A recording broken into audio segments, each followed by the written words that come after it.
Welcome to Read Your Channel, the English Reading Rescuers Avenue of SDO Urdaneta City. Hello dear pupils, I am Teacher Andre, your Reading Rescuer of the day. In the previous lesson, you were taught about predicting outcomes. Let me ask you, what again is predicting outcomes?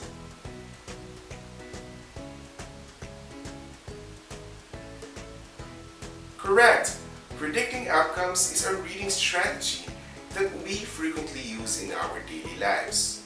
Also, predicting outcomes is when you decide in advance what will happen in a story, observe for clues in the passage, and relate it to your experiences. For today's episode, we will be talking about another strategy in reading, which is drawing conclusions. Drawing conclusions means making a judgment after looking at all available information. Writers often tell you more than they say directly. Take this image with the little guy named Justin with a bag in his back. Where is he going? How can you tell? Most of us have a bag. It could be filled with items that could be used for school. Can you name some items you bring to school before the pandemic? Correct!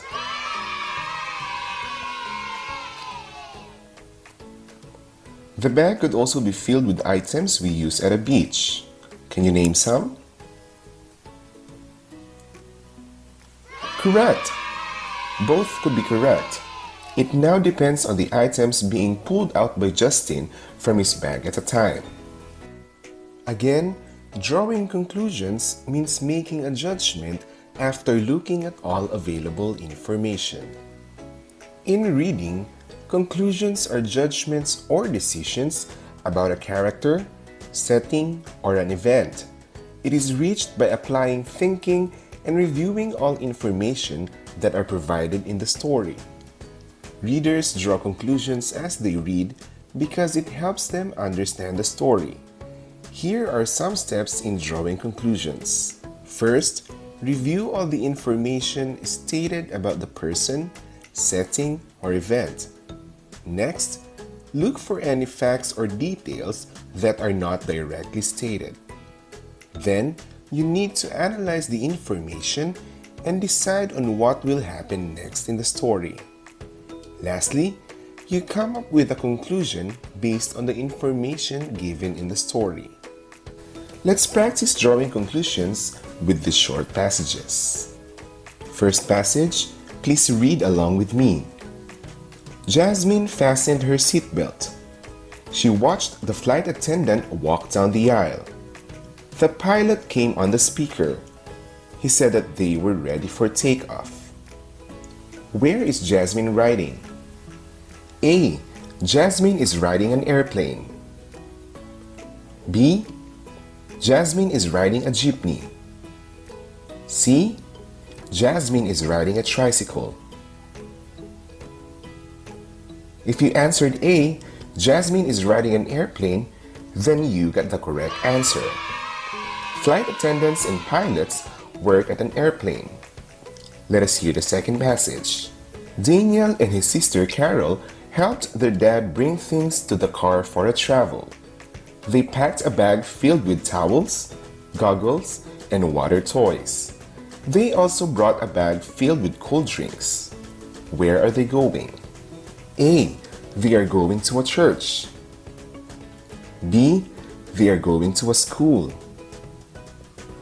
C. They are going to a resort. If you answered C, they are going to a resort, then you are right. Towels, goggles, and water toys are being used in a resort. Let us go hear our third passage. Please read along with me. Ben sat down at his study table. He opened his backpack, took out his activity sheets and pencil. What will Ben do?